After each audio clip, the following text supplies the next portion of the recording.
how's it going, everybody? Sarasota Tim, coming to you from Tesla, right here in beautiful Sarasota.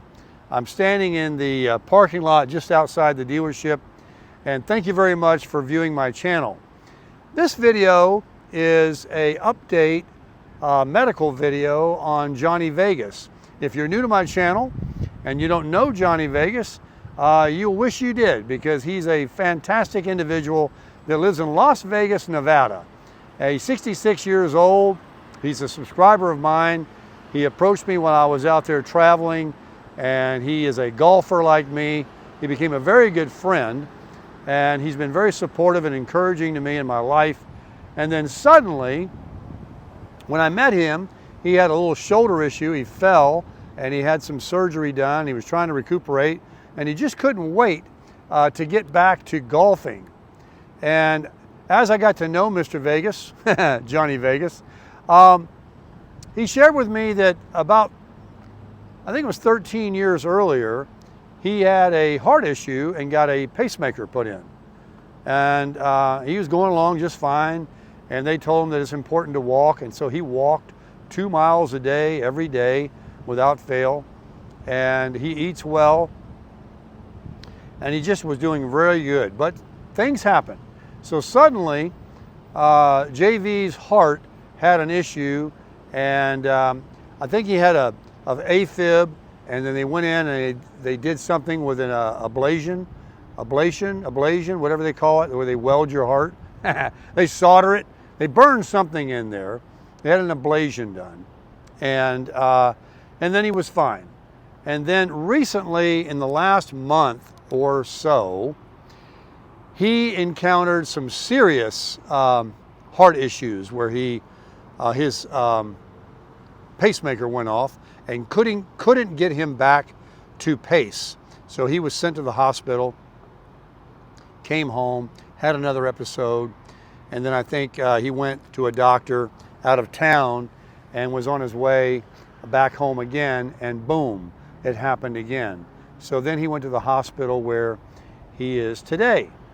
And so he has underwent many tests to determine if he needs a heart transplant, or if an ablation, or his other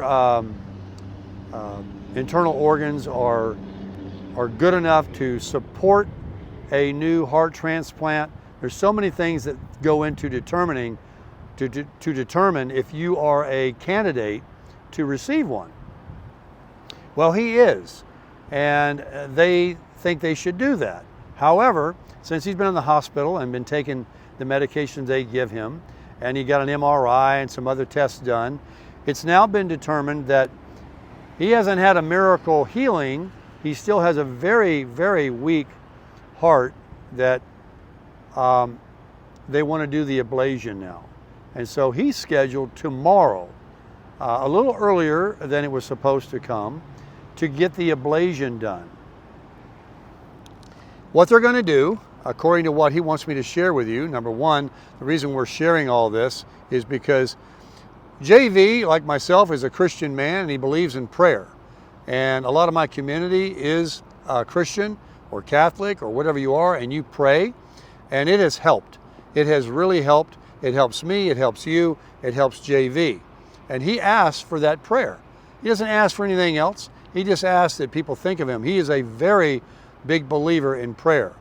And so that's what this video is about, to pray for Johnny Vegas for a successful ablation, or a turnout, or a result, or what they can find. So here's what's going to happen in your prayers. Tomorrow in the morning, they're going to go in, either, I don't know, they go through the neck or the groin, and they do this procedure. But if they, after the MRI and all these tests that he's had done, still hasn't been what they're going to see when they actually go in to do this ablation, from what I understand. If there's something that would cause any traumatic or, death or anything like that trying to do this procedure, they will come out and they will go to the next step, plan B, heart transplant. And heart transplant probably isn't off the table at all, really. It's just that possibly the ablation can get us out of the hospital and buy us some time, and maybe even a considerable amount of time.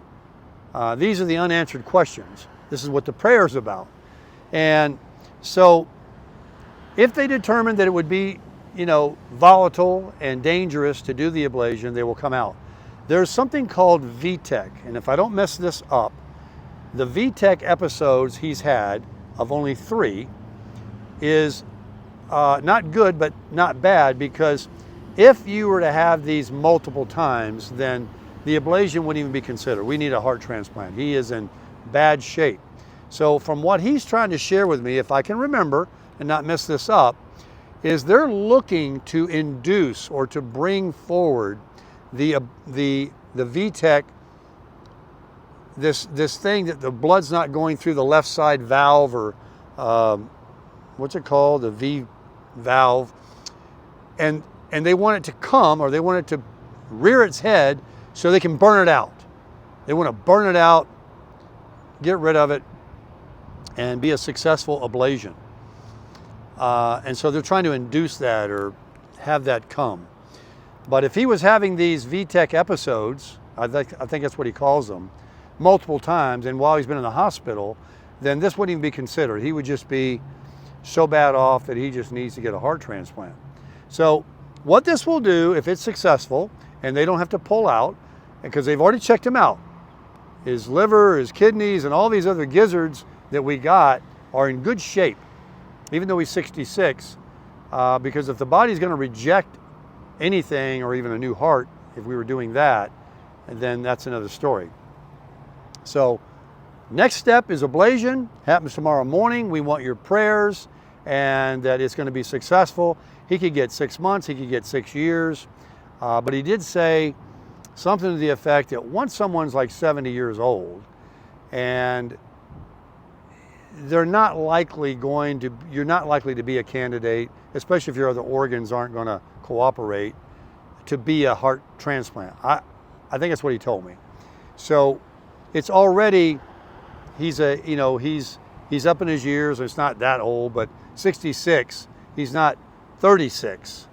And so we hope that this works, and that the heart transplant, if it's still needed, because his heart is very weak, it is very, very bad shape.